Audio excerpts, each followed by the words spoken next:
Mas no primeiro dia da semana, na alta madrugada, foram elas ao túmulo, levando aromas que haviam preparado.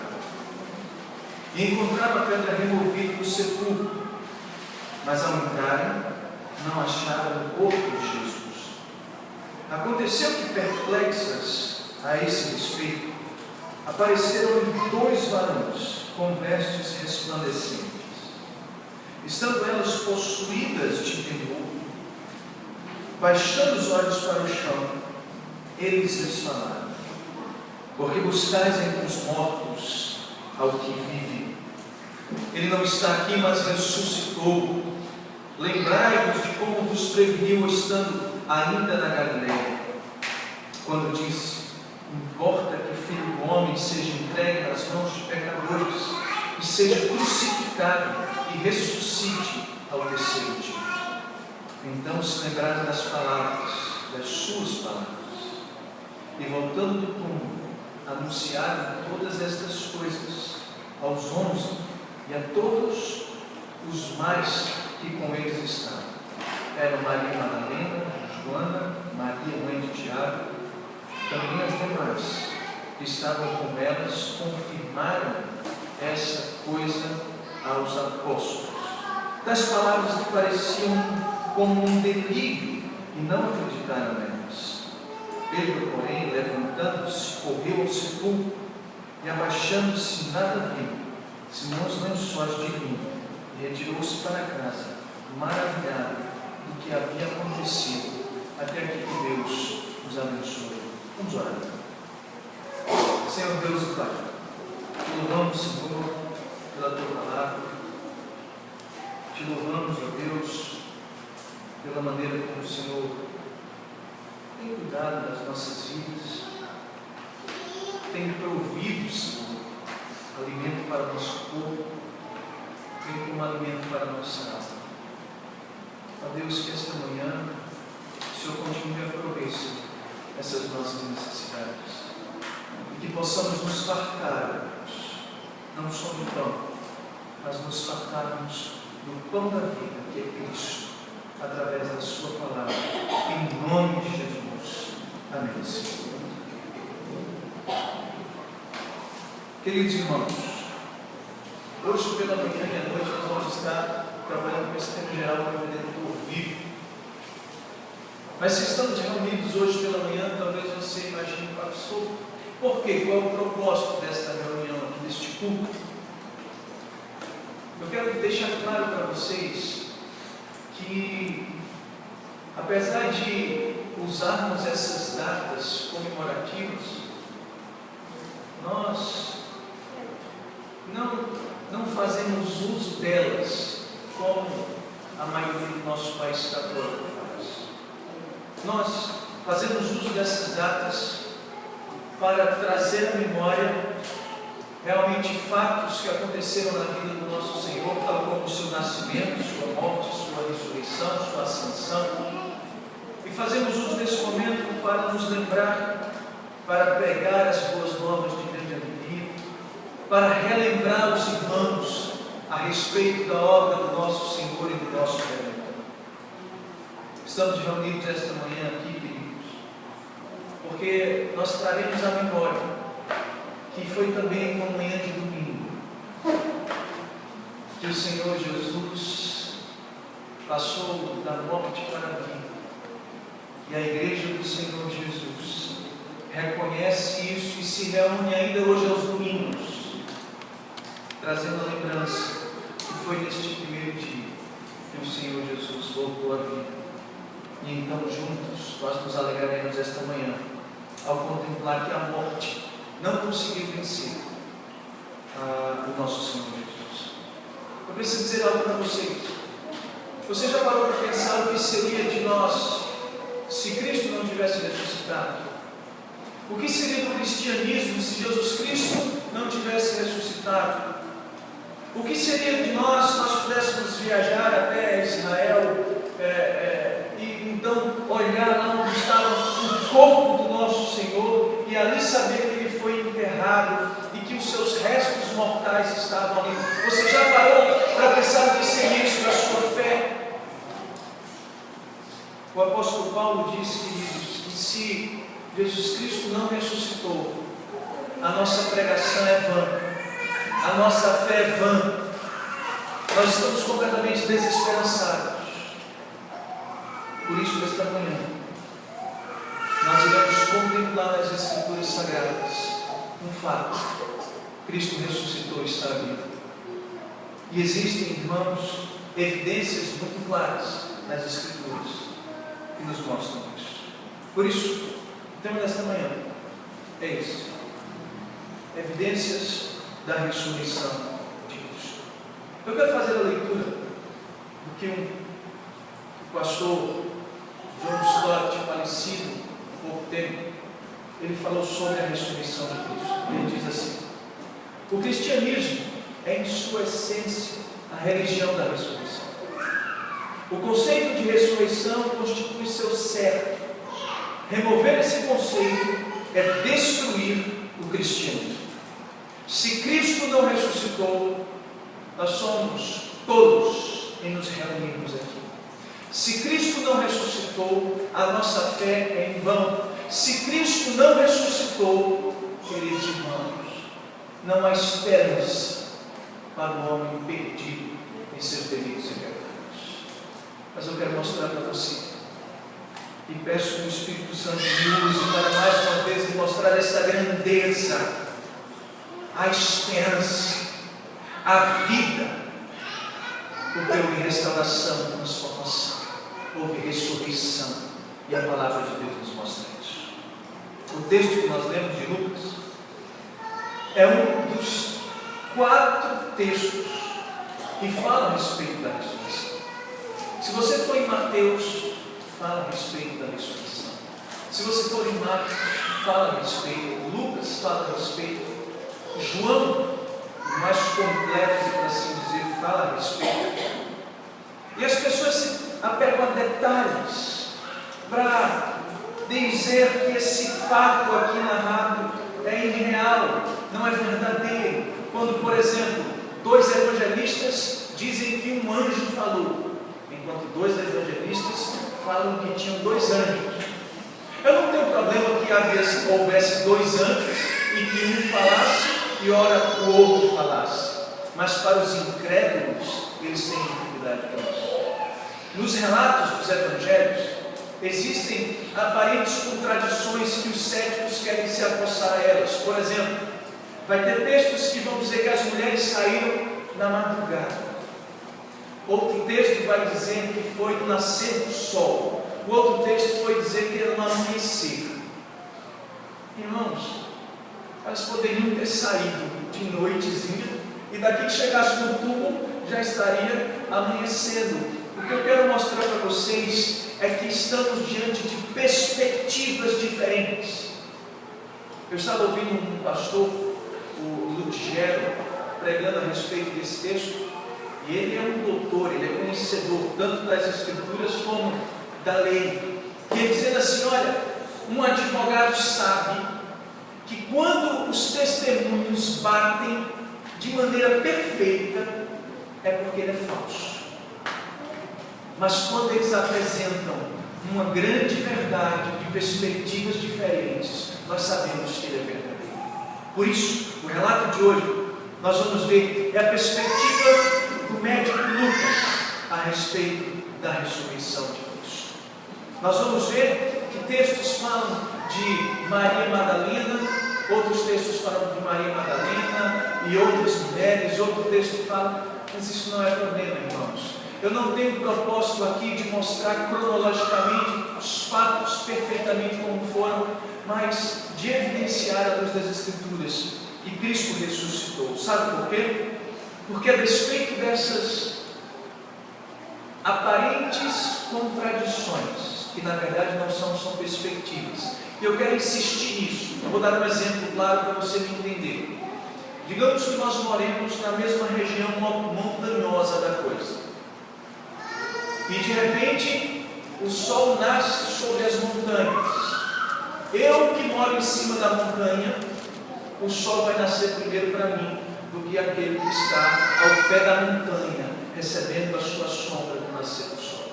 Então eu poderia acordar e dizer que sol lindo, e o outro estaria acordando no mesmo momento e dizendo: olha o nascer do sol.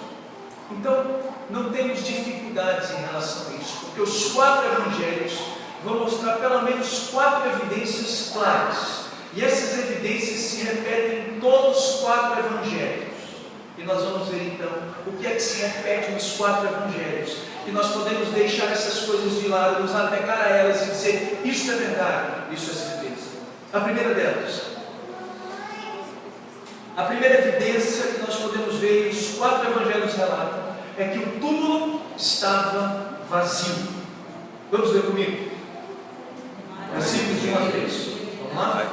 Mas no primeiro dia da semana, alta madrugada, foram elas ao túmulo, levando os arautos que haviam preparado, e encontraram a pedra removida do sepulcro, mas ao entrarem não acharam o corpo do Senhor Jesus. Mas no primeiro dia da semana. Naquele tempo, irmãos, não havia segunda, terça, quarta, quinta, sexta, sábado, como nós conhecemos. Os dias eram marcados então pelos seus números: primeiro, segundo, terceiro, quarto, quinto, e o 7º dia, que era o sábado, era o dia de descanso. Então este momento ocorre após o sábado, após o dia de descanso, ou seja, o primeiro dia da semana, o domingo. E por isso depois a igreja do Senhor passa a se reunir nesse dia. Por isso João em Apocalipse fala a respeito do dia do Senhor. Por isso as aparições de Cristo depois da sua ressurreição são o dia do Senhor. Então a igreja ela é impactada no primeiro dia da semana. Segundo o texto, na alta madrugada, as mulheres, algumas delas, a gente pode ter ideia aqui que havia pelo menos Maria Madalena, havia Maria, a mãe de Tiago, havia a Joana, Salomé também, outros textos falam, e algumas das mulheres que acompanhavam ele da Galileia. Se vocês olharem, por exemplo, o versículo 55, no capítulo 23, eu peço vocês fiquem com essas escrituras abertas, que nós vamos passear pelos evangelhos, diz, olha, 54 e 55, era o dia da preparação e começava o sábado. As mulheres que tinham vindo com ele da Galileia com Jesus, seguindo, viram o túmulo e como o seu corpo por ali depositado. O que aconteceu aqui, queridos? Jesus Cristo morre então na sexta-feira, digamos assim, no 6º dia, e então ele é levado para o seu túmulo. José de Arimateia, um túmulo, uma rocha, um buraco na rocha onde era colocado. Ninguém nunca tinha sido enterrado até então ali, são colocados. Mulheres que estavam vindo da Galileia para acompanhar a Cristo também estavam por aquela região, junto com seus discípulos e tantos outros. Mas parece-nos, à luz do texto que antecede, que por conta do sábado que estava chegando, quando o sol da sexta-feira estivesse se pondo, e o sol estivesse se pondo, eles não poderiam mais embalsamar ou lançar sobre o Senhor Jesus os seus aromas, tudo o que era, digamos assim, de direito para alguém que havia morrido. Por isso, essas mulheres se levantam de alta madrugada e vão para o túmulo com os aromas que elas haviam preparado, porque lembre-se, na sexta-feira elas não tiveram tempo para isso, e no outro dia era o sábado, o sabate, eles não poderiam então fazer muitas coisas, por isso coube ao domingo de manhã cedo elas irem em direção do túmulo do Senhor. E eu quero que vocês atentem-se para algo. Essas mulheres estão indo em direção ao túmulo do Senhor, por quê? Porque querem se encontrar com um Deus vivo e ressurreto? Não. Elas estão levando aromas. Elas estão indo para se encontrar com um Cristo morto. Elas estão indo para se encontrar com aquele que estava dentro daquela sepultura. Elas estavam indo então para dar continuidade. E não havia perspectiva na mente daquelas mulheres que chegariam e encontrariam então o túmulo vazio. É interessante, e eu peço para que vocês Se atentem para isso. Não havia perspectiva. Elas estavam indo para se encontrar realmente com o seu Deus, que estava morto. Elas estavam levando aromas que haviam preparado. Mas então, quando elas chegaram, elas encontraram uma pedra do sepulcro removida. Eu quero que vocês se atentem para algo à luz dos outros evangelhos. Eu peço para que vocês abram em Mateus 27. Porque no texto de Lucas elas saem e quando chegam lá, a pedra estava removida, estava quebrada. Mas em Mateus 27, eu gostaria que vocês se atentassem no versículo de número 60, que diz assim: e o depositou no seu túmulo novo, que fizera abrir na rocha, e rolando uma grande pedra para a entrada do sepulcro, se retirou. Queridos, o que nós vemos aqui é que aquelas mulheres estavam indo, mas que havia acontecido algo que elas só sabiam parcialmente. Atenção! Elas tinham testemunhado que uma grande pedra havia sido rolada sobre o túmulo, mas o que elas não sabiam é o que segue-se no texto, porque no versículo 27, capítulo 27 de Mateus ainda, diz assim: e achavam-se ali assentadas à frente da sepultura Maria Madalena e as outras Marias. Então elas conheciam a respeito da pedra, mas não sabiam o que aconteceu no sábado, quando diz assim: no dia seguinte, que é o dia depois da preparação, reuniram-se os principais sacerdotes e os fariseus e dirigiram-se a Pilatos e disseram: Senhor, lembrando-nos que aquele embusteiro, quando vivia, disse: depois de 3 dias ressuscitarei, ordena que o sepulcro seja guardado com segurança até o 3º dia, para que não suceda que vindo os discípulos o roubem e depois digam ao povo: ressuscitou dos mortos, e será o último embusteiro pior que o primeiro. Disse Pilatos: aí tendes uma escolta, e de guardar o sepulcro, como bem vos parece. Indo eles, montaram guarda ao sepulcro, selando a pedra e deixando ali o quê? Uma escolta. O que eu quero mostrar para vocês, queridos, é que elas tinham conhecimento que a pedra estava lá. O que elas não tinham conhecimento é que naquele lugar havia de ter o quê? Uma escolta de soldados romanos, bem como que a pedra havia sido selada por Roma, porque havia um medo de que os discípulos roubassem o corpo de Jesus. Eu não sei de onde eles tiraram esta ideia, mas de fato parece que Cristo havia falado a respeito disso, e eles estavam preocupados.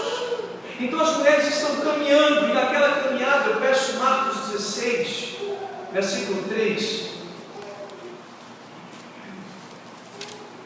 Marcos 16, 3 relata o caminhar daquelas mulheres, quando dizia assim: e diziam umas às outras: quem nos removerá a pedra da entrada do túmulo? A preocupação daquelas mulheres, então, era muito clara. Nós estamos levando aromas para lançar sobre o corpo do nosso Senhor. E temos uma outra preocupação: quem vai remover a pedra? Então elas passaram aquele caminho, não pensando a respeito da ressurreição de Cristo, não se lembrando das promessas que o Senhor havia feito, mas de fato elas estavam pensando: nós precisamos terminar de ajeitar o corpo do nosso Senhor, e a pedra quem há de remover? Não sabia elas que ainda iria haver um outro impedimento se tudo corresse como elas imaginavam. A escolta romana e a pedra selada certamente a impediriam de ver o Senhor Jesus. Por isso, segundo o relato bíblico de Lucas, elas encontraram a pedra removida. Ao entrarem, não acharam mais o corpo de Jesus. Você quer saber um pouco mais do que aconteceu até elas chegarem lá? Abre em Mateus 28 mais uma vez. versículos 2 a 4 diz assim: e eis que houve um grande terremoto, porque o anjo do Senhor desceu do céu, chegou-se, removeu a pedra e assentou-se sobre ela. O seu aspecto era como de um relâmpago, sua veste alva como a neve, e os guardas tremeram, espavoridos, e ficaram como se estivessem mortos. Ou seja, queridos irmãos, elas chegam, vem a pedra removida, e um anjo vai falar com elas. O interessante é que naquela caminhada, naquela noite, um anjo do Senhor desce, um anjo do Senhor remove as pedras, um anjo do Senhor deixa os soldados como que de coma, dormindo. Eu imagino que quando eles acordaram e viram que o corpo de Cristo não estava lá, esses homens se desesperaram, porque as punições para um soldado romano que dormisse em serviço era severa.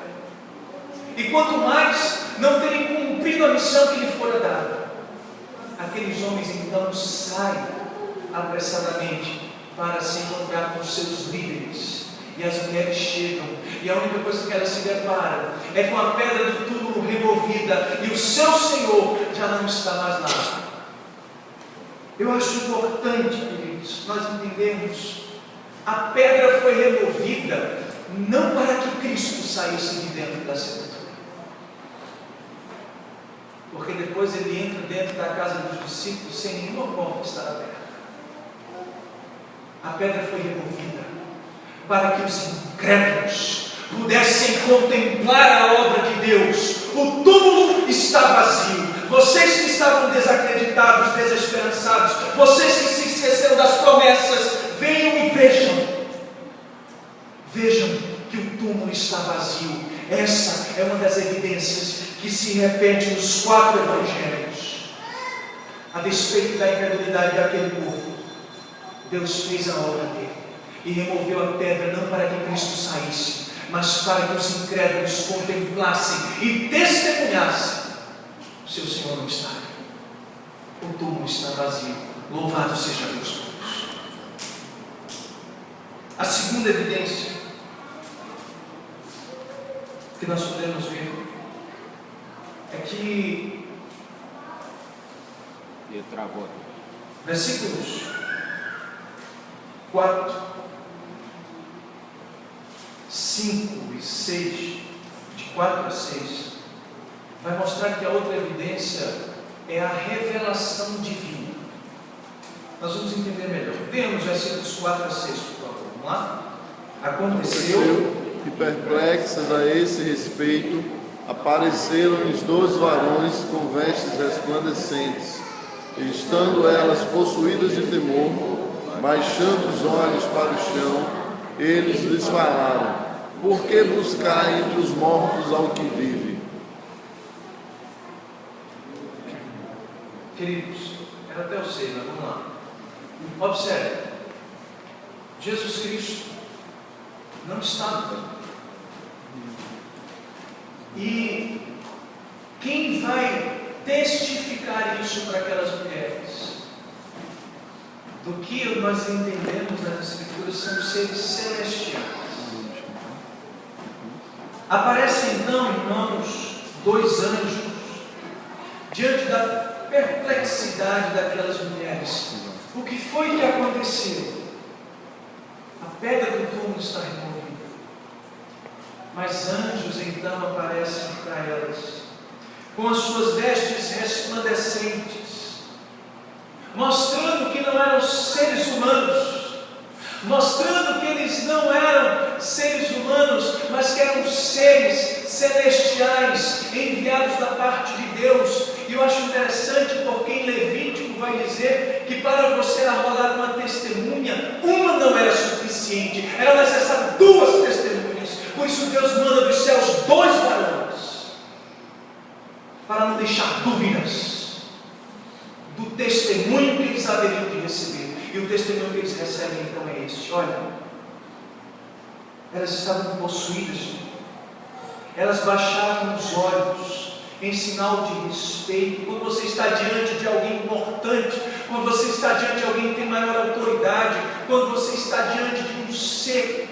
tal como elas estavam, elas então baixaram as suas cabeças, os seus olhos para o chão, e eles então testemunharam da parte de Deus, dizendo: porque buscai entre os mortos ao que vive.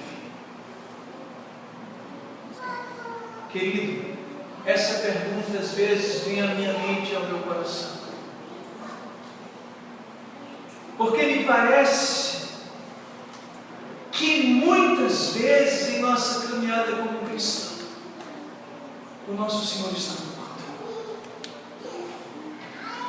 Parece que quando nós estamos caminhando dentro da nossa incredulidade, que quando nós estamos caminhando nos esquecendo das promessas do nosso Deus, que quando nós estamos caminhando olhando apenas para as circunstâncias, para as coisas que são palpáveis, para aquilo que está diante dos nossos olhos, caminhando diante daquilo que a gente acha que está para acontecer, o nosso Deus parece que dia após dia está morto em nossas vidas. Nós iremos ver um pouco mais disso à noite, quando formos falar dos discípulos do caminho de Emaús. Mas os anjos chegam para ela e dizem: vocês estão vindo embalsamar, vocês estão vindo colocar aromas sobre o Senhor, vocês estão indo buscar um morto, mas deixe-me dizer algo para vocês: Ele está vivo. Diante daquele questionamento, porque buscar entre os mortos aquele que vive, no versículo 6, então, aqueles anjos, trazendo uma revelação da parte de Deus para aquelas mulheres, diz: Ele não está aqui, mas Ele o que? Ressuscitou. A palavra grega usada aqui para ressuscitou, ela está dentro da língua grega que nós chamamos, não é, de uma voz passiva. Alguém recebeu uma ação externa sobre a sua vida.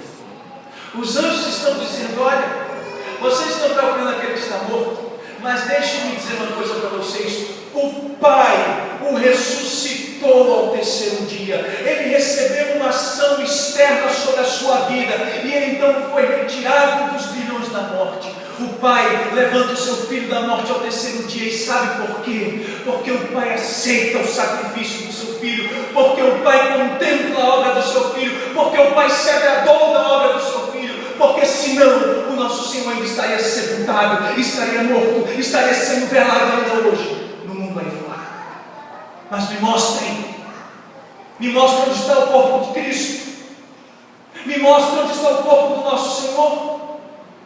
Eu posso mostrar onde Maomé está enterrado, eu posso mostrar onde profetas estão enterrados, eu posso mostrar muita coisa para vocês, mas me mostrem onde está o corpo do nosso Senhor.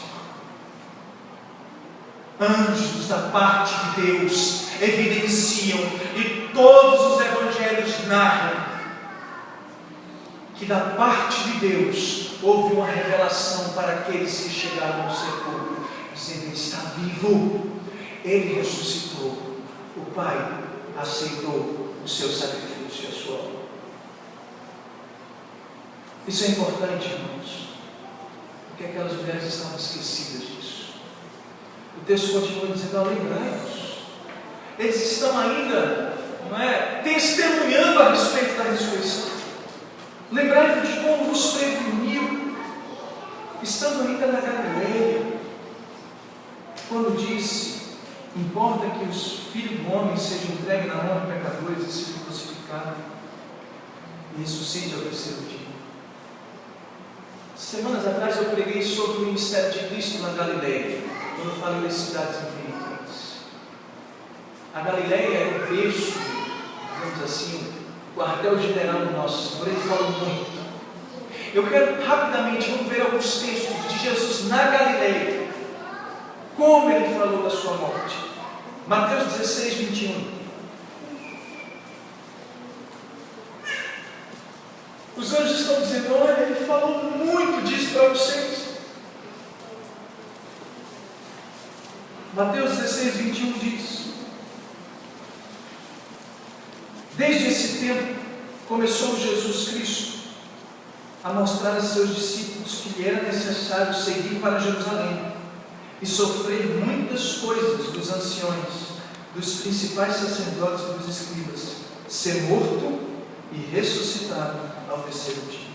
Vai para o capítulo 17, versículos 22 e 23, diz de Mateus: reunidos eles na Galileia, disse-lhe Jesus: o Filho do Homem está para ser entregue na mão de homens, e estes o matarão, mas ao terceiro dia ressuscitará. Então os discípulos se entristeceram. Vá para Mateus 20, 18 e 19. Olha o que é que diz outra vez: eis que subiremos para Jerusalém, e o Filho do Homem será entregue aos principais sacerdotes e escribas, e eles o condenarão à morte, e entregarão aos gentios para ser escarnecido, açoitado, crucificado, mas ao terceiro dia ressurgirá. Os anjos aparecem e dizem: ele está vivo. Vocês não estão lembrados? Lembrem-se do que ele falou, lembrem-se do que ele prometera. Quando ele estava na Galileia, ele falou uma, falou duas, falou três, os profetas falaram, anunciaram, e vocês não se lembram. Por isso, nós vemos de maneira muito clara: você quer prova de que Jesus Cristo está vivo? O túmulo está vazio, a despeito de toda a guarda proposta para ele. Há um testemunho celestial a respeito da ressurreição de Cristo, mas também há o testemunho das mulheres. Quando? Versículo de número 9, 8 e 9, 8, 9 e 10, diz assim, vamos lá? Então se lembraram das suas palavras, e voltando do mundo, anunciaram todas essas coisas e todos os mais que tinham escutado. Eram Maria Madalena, Joana e Maria, mãe de Tiago. Também as demais que estavam com elas confirmaram essas coisas aos apóstolos. A evidência que se repete nos outros textos é que as mulheres testemunharam a respeito disso. É bem verdade que na cultura da época, o testemunho de uma mulher não valia muita coisa. Mas nós temos aqui Maria Madalena, Joana, Maria, mãe de Tiago, e as demais que estavam com ela, confirmaram estas coisas.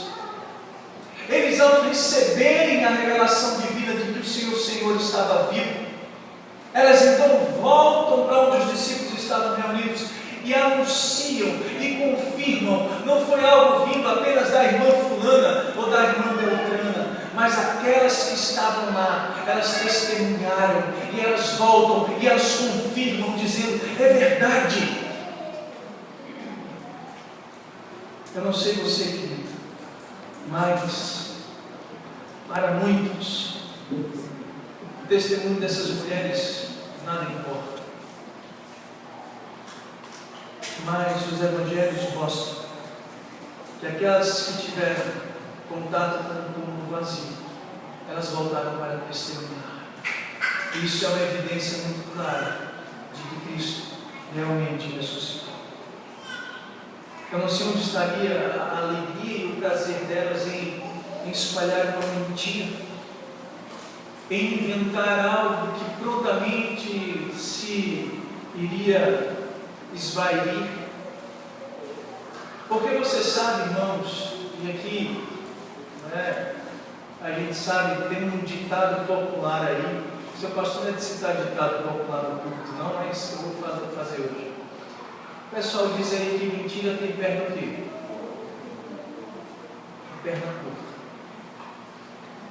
Eu já estou há mais de 2.000 anos, e aquilo que eles dizem que é mentira, ainda não conseguiram me provar que é.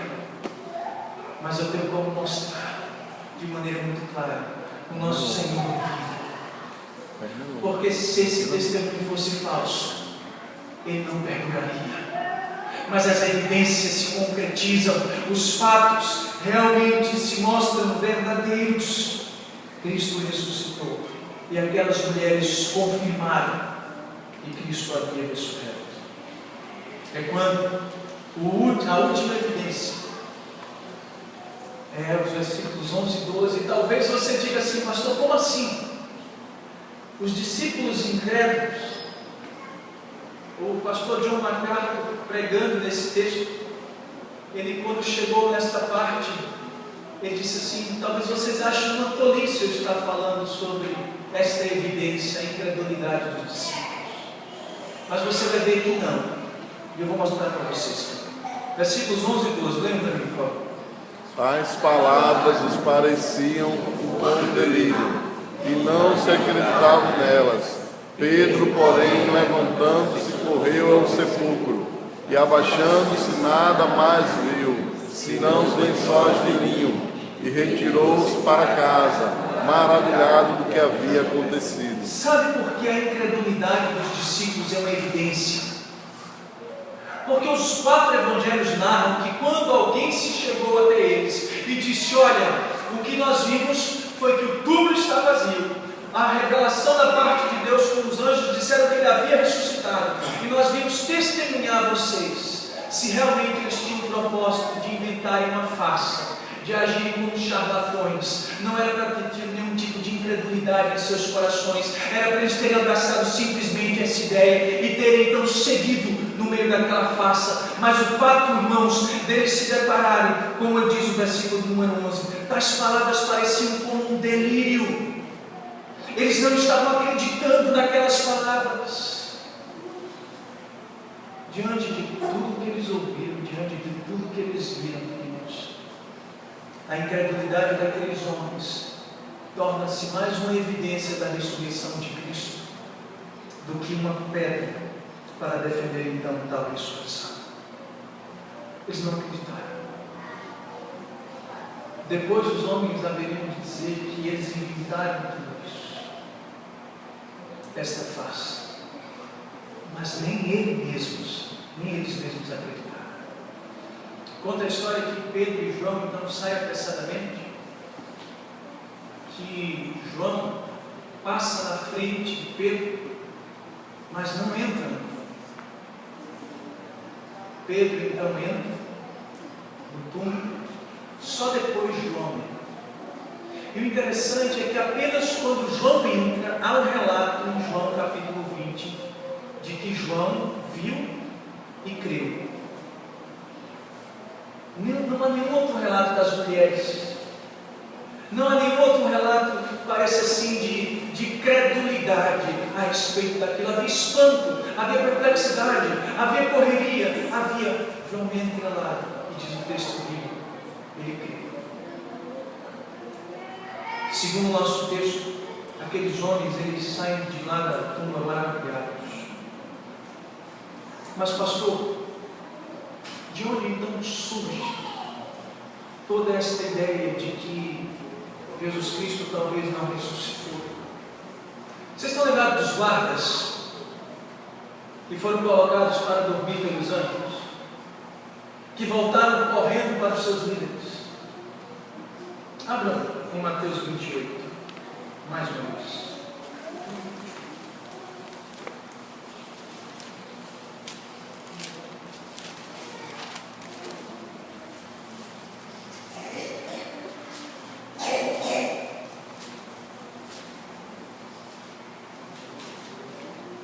A partir do versículo 11 diz assim: indo elas, eis que alguns da guarda foram à cidade e contaram aos principais sacerdotes sobre tudo o que aconteceu.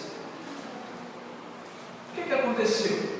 A gente estava lá, apareceu o olho do céu, a gente dormiu, acordou, a pedra estava removida, o céu estava removido, o corpo não estava lá.